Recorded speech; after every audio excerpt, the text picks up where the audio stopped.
사랑하는 기쁨의 교회 성도 여러분, 안녕하세요. 오늘은 다 같이 우리 욥기 15장 17절에서 35절의 말씀을 읽고 욥기 15장을 함께 묵상하겠습니다. 내가 내게 보이리니 내게서 들으라. 내가 본 것을 설명하리라. 이는 곧 지혜로운 자들이 전하여 준 것이니 그들의 조상에게서 숨기지 아니하였느니라. 이 땅은 그들에게만 주셨으므로 외인은 그들 중에 왕래하지 못하였느니라. 그 말에 이르기를 와기는 그의 일평생에 고통을 당하며 포악자의 횟수는 정해졌으므로 그의 귀에는 무서운 소리가 들리고 그가 평안할 때에 멸망시키는 자가 그에게 이르리니 그가 어두운 데서 나오기를 바라지 못하고 칼날이 숨어서 기다리느니라. 그는 헤매며 음식을 구하여 이르기를 어디 있느냐 하며 흑암의 날이 가까운 줄을 스스로 아느니라. 환난과 역경이 그를 두렵게 하며 싸움을 준비한 왕처럼 그를 쳐서 이기리라. 이는 그의 손을 들어 하나님을 대적하며 교만하여 전능자에게 힘을 과시하였음이니라. 그는 목을 세우고 방패를 들고 하나님께 달려드니 그의 얼굴에는 살이 찌고 허리에는 기름이 엉기었고 그는 황폐한 성읍, 사람이 살지 않은 집, 돌무더기가 될 곳이 그의 집이니라. 그는 부여하지 못하고 재산이 보존되지 못하고 그의 소유가 땅에서 증식되지 못할 것이라. 어두운 곳을 떠나지 못하리니 불꽃이 그의 가지를 말릴 것이라. 하나님의 입김으로 그가 불려가리라. 그가 속아서 허무한 것을 믿지 아니할 것은 허무한 것이 그의 보응이 될 것임이라. 그의 날이 이르기 전에 그 일이 이루어질 것인즉 그의 가지가 푸르지 못하리니 포도 열매가 익기 전에 떨어짐 같고 감람꽃이 곧 떨어짐 같으니라. 경건하지 못한 무리는 자식을 낳지 못할 것이며 뇌물을 받는 자의 장막은 불탈 것이라.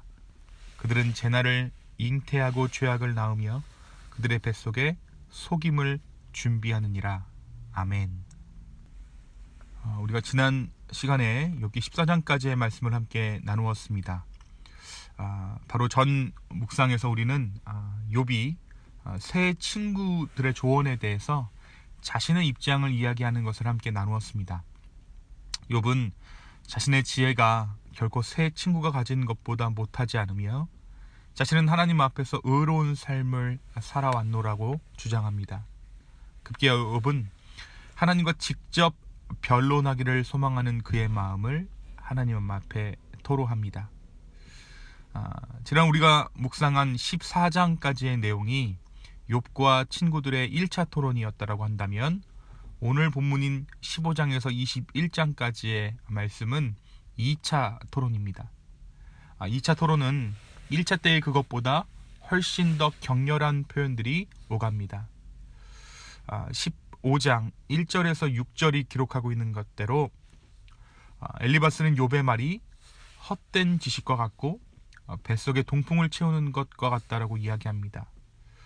여기서 헛된 지식이란 바람의 지식이다라는 원문의 뜻을 가지고 있습니다. 후하고 불면 아주 잠깐 뭐가 있는 것 같은데 이내 아무런 흔적도 없는, 그래서 가볍기 짝이 없는 공허한 지식이라는 의미이죠. 욥의 지식이 바로 이러한 바람과도 같은 지식이다라고 지금 엘리바스가 이야기했던 것이죠.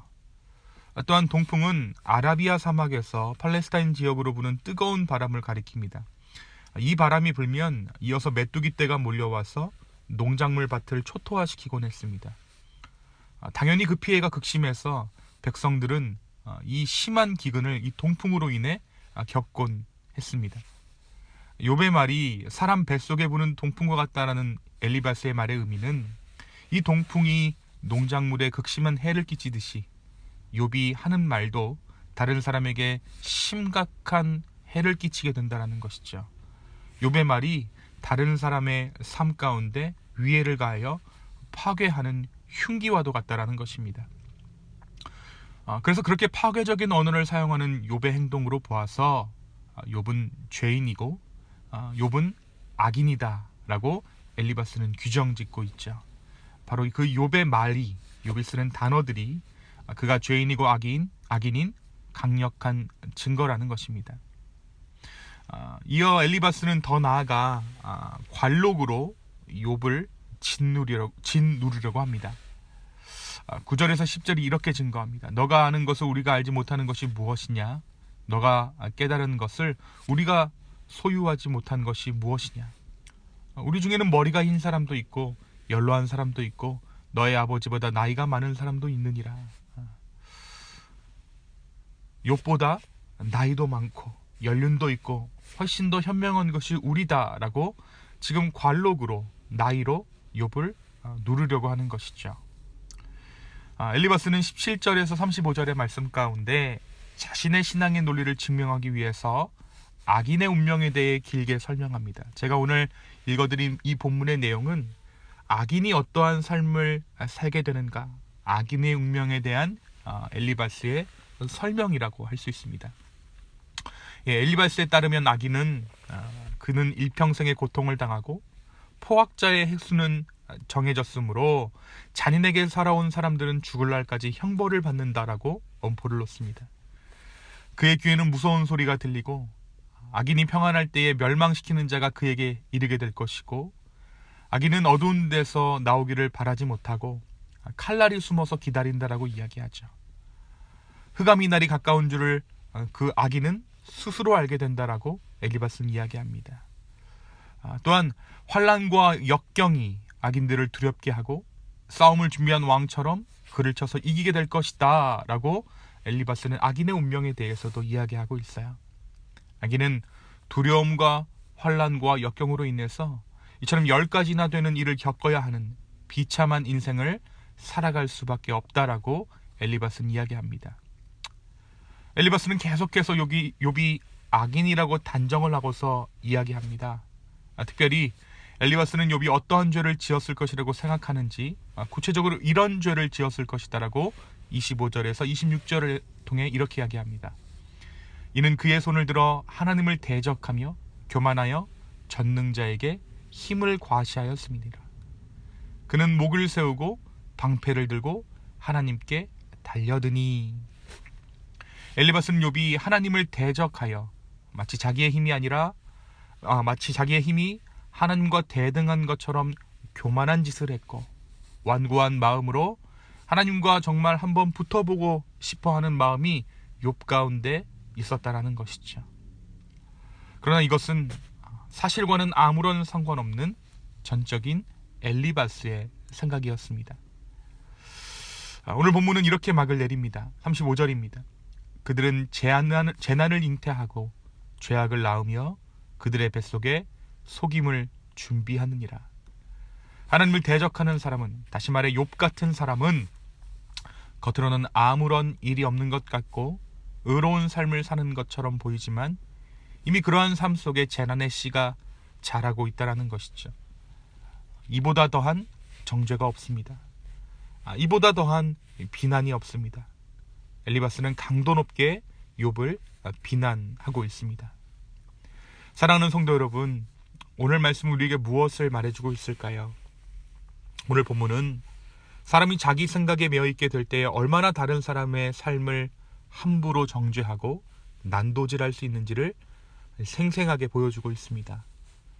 내가 내 생각으로만 다른 사람을 규정할 때에 내 생각이 다른 사람의 삶을 난도질할 수 있습니다.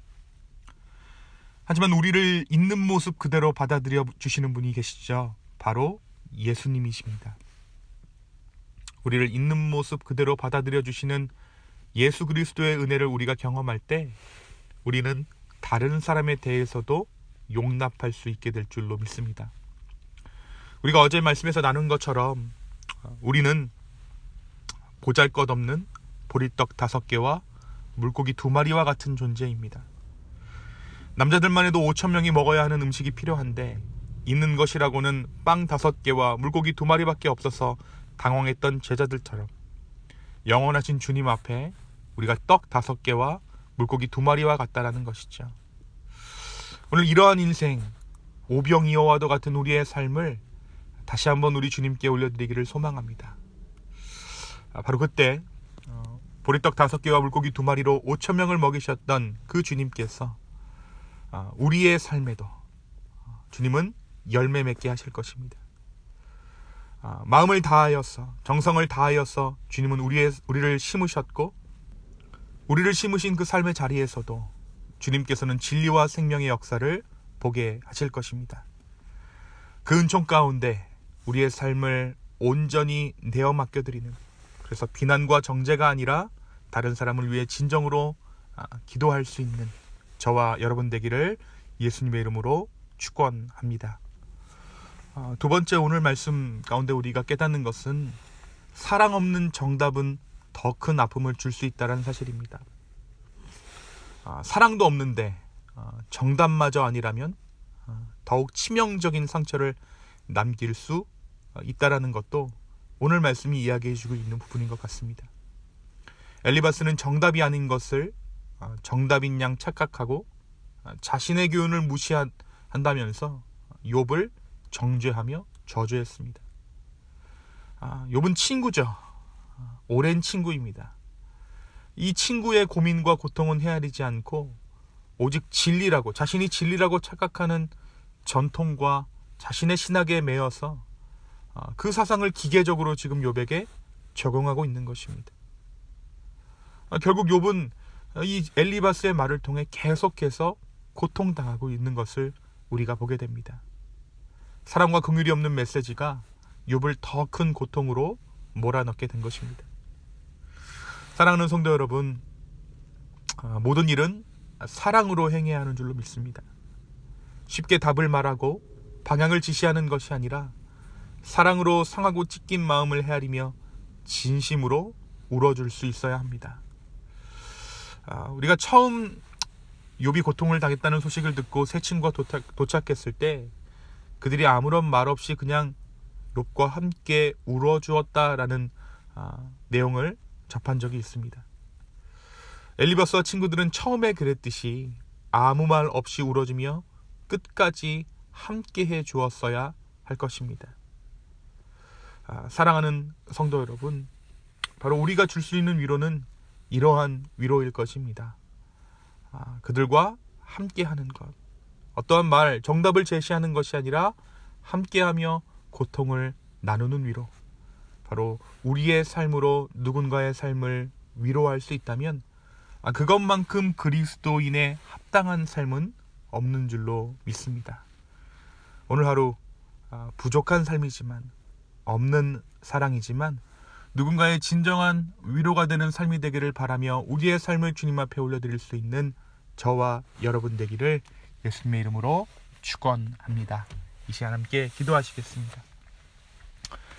하나님 아버지, 우리는 이기적이고 우리의 입장밖에 생각할 수 없어서 누군가의 삶을 공감하는 것이 힘이 든 인생들입니다. 그런 우리의 삶을, 우리의 마음을 아버지 앞에 올려드립니다. 주여, 우리를 긍휼히 여겨주시고 우리의 삶을 붙잡아 주시옵소서. 다시 한번 우리의 마음을 드립니다.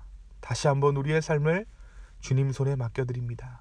주여, 우리를 붙잡아 주시옵소서. 감사합니다. 이 모든 말씀 예수님의 이름으로 기도하였습니다. 아멘.